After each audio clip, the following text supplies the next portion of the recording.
400 हार। उत्तर प्रदेश की सियासत में पीएम मोदी की अगुवाई वाली बीजेपी के विजय रथ को रोकने के लिए सपा प्रमुख अखिलेश यादव एक के बाद एक नया सियासी प्रयोग कर रहे हैं, लेकिन अभी तक सफल नहीं हो सके। अखिलेश यादव 2024 के चुनाव में कांग्रेस के साथ गठबंधन का प्रयोग नहीं कर रहे हैं, बल्कि सामाजिक प्रयोग भी कर रहे हैं, जिसे पीडीए का नाम दिया है। पीडीए का मतलब पिछड़ा, दलित और अल्पसंख्यक बताया जा रहा है।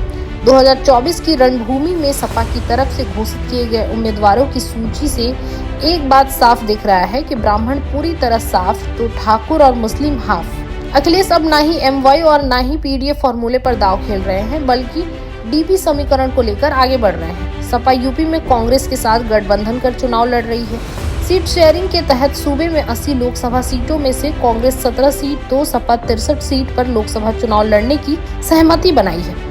सपा ने अपने कोटे की 63 में से एक सीट भदोही टीएमसी के लिए छोड़ दी है। इस तरह से 62 सीटों पर सपा चुनाव लड़ेगी। सपा ने अभी तक अलग अलग सूची के जरिए 47 लोकसभा सीटों पर अपने उम्मीदवारों के नामों का ऐलान किया है, जिसमें एक भी ब्राह्मण नेता का नाम शामिल नहीं है। इतना ही नहीं, सपा ने ठाकुर और मुस्लिम समुदाय को भी कुछ खास जगह नहीं दी है।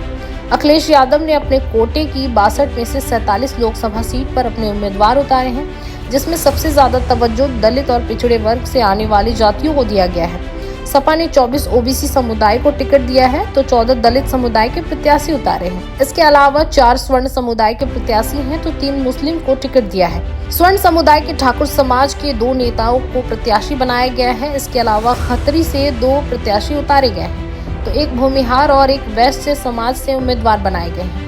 सपा ने अभी तक 24 ओबीसी को टिकट दिए हैं, जिसमें से 4 यादव समुदाय के प्रत्याशी हैं, जबकि 20 टिकट पर गैर यादव ओबीसी शामिल हैं। गैर यादव ओबीसी में 8 कुर्मी, 3 जाट, 3 मौर्य शाक्य, 3 मल्लाह, 1 गुज्जर, 1 लोध और 1 पाल समुदाय के प्रत्याशी हैं। वहीं सपा ने अभी तक दलित समुदाय से 4 टिकट दिए हैं, जिसमें 11 प्रत्याशी आरक्षित सीट पर बनाए हैं, जबकि 3 दलित नेताओं को जनरल सीट दिए हैं।